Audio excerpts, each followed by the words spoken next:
ನಮಸ್ಕಾರ ಸ್ನೇಹಿತರೆ. ಹಿಂದಿನ ಕಥೆಯಲ್ಲಿ ನಾವು ಕಂಸನ ಸಂಹಾರದ ಬಗ್ಗೆ ನೋಡಿದ್ದೆವು.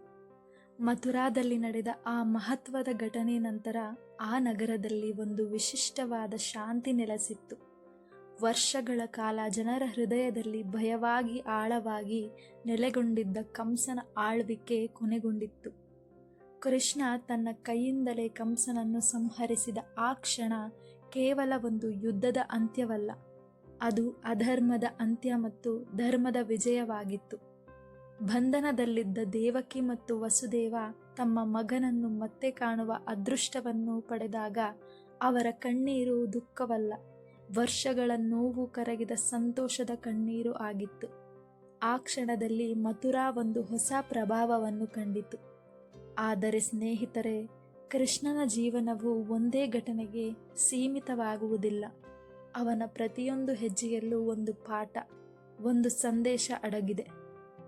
ಅಂತಹ ಒಂದು ದಿನ ಯುದ್ಧದ ಗದ್ದಲದಿಂದ ದೂರವಾಗಿ ಮಥುರಾದ ಅರಮನೆಯಲ್ಲೊಂದು ನಿಶಬ್ದವಾದ ಸಂಜೆಯ ಸಮಯದಲ್ಲಿ ಕೃಷ್ಣನು ತನ್ನ ಅಣ್ಣ ಬಲರಾಮನೊಂದಿಗೆ ಶಾಂತವಾಗಿ ಕುಳಿತಿದ್ದನು.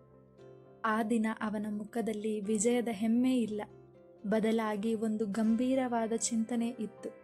ನಿಧಾನವಾಗಿ ಅವನು ಬಲರಾಮನತ್ತ ತಿರುಗಿ, ನಾವು ನಮ್ಮ ಕರ್ತವ್ಯವನ್ನು ಇಲ್ಲಿ ಪೂರ್ಣಗೊಳಿಸಿದ್ದೇವೆ, ಆದರೆ ಇನ್ನೂ ಒಂದು ಮುಖ್ಯವಾದ ಕಾರ್ಯ ಬಾಕಿ ಇದೆ ಎಂದು ಹೇಳಿದನು. ಬಲರಾಮನು ಆಶ್ಚರ್ಯದಿಂದ ಅವನತ್ತ ನೋಡಿದಾಗ ಕೃಷ್ಣನು ಮೃದುವಾಗಿ ನಗುತ್ತಾ, ವಿದ್ಯೆ, ಗುರುವಿನ ಬಳಿ ಹೋಗಿ ಕಲಿಯುವುದು ಎಂದು ಉತ್ತರಿಸಿದನು. ಈ ಮಾತು ಸಾಮಾನ್ಯವಾಗಿರಬಹುದು, ಆದರೆ ಅದರಲ್ಲಿ ಅಡಗಿದ್ದ ಅರ್ಥ ಅತ್ಯಂತ ಆಳವಾಗಿದೆ. ಸ್ವತಃ ಪರಮಾತ್ಮನಾದ ಕೃಷ್ಣನೂ ಕೂಡ ತನ್ನನ್ನು ಒಂದು ವಿದ್ಯಾರ್ಥಿಯಾಗಿ ರೂಪಿಸಿಕೊಳ್ಳಲು ನಿರ್ಧರಿಸಿದ್ದಾನೆ ಎಂದರೆ ಜ್ಞಾನಕ್ಕೆ ಎಷ್ಟು ಮಹತ್ವವಿದೆ ಎಂದು ನಾವು ಅರ್ಥ ಮಾಡಿಕೊಳ್ಳಬಹುದು. ಕೆಲವು ದಿನಗಳ ನಂತರ ಇಬ್ಬರು ತಮ್ಮ ರಾಜಕೀಯ ಸೌಕರ್ಯಗಳನ್ನು ಬಿಟ್ಟು ಪ್ರಕೃತಿಯ ಮಧ್ಯದಲ್ಲಿರುವ ಒಂದು ಆಶ್ರಮದತ್ತ ಪ್ರಯಾಣ ಆರಂಭಿಸಿದರು.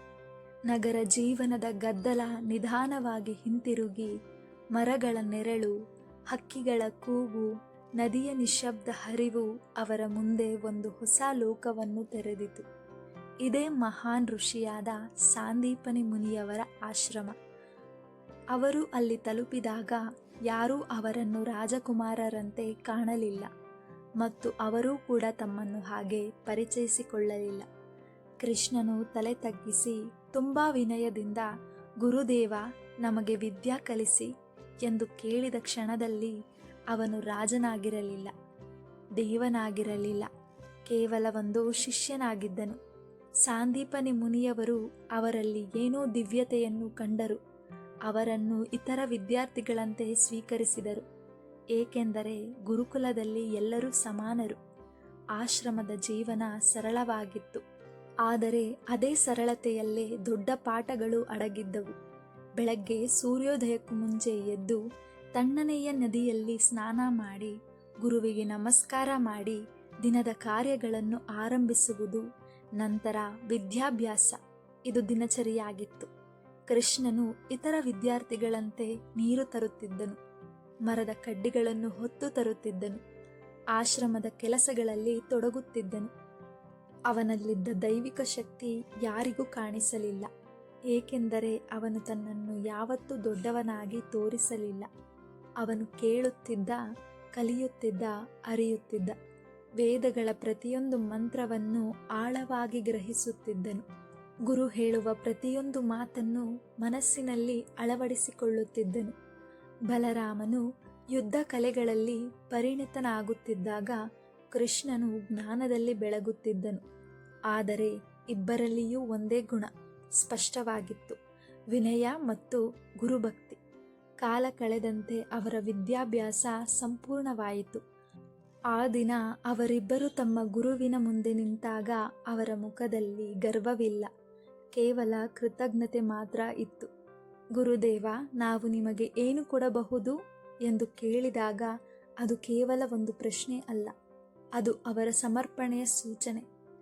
ಸಾಂದೀಪನಿ ಮುನಿಯವರು ಕ್ಷಣಕಾಲ ಮೌನವಾಗಿದ್ದು ತಮ್ಮ ಹೃದಯದ ನೋವನ್ನು ವ್ಯಕ್ತಪಡಿಸಿದರು.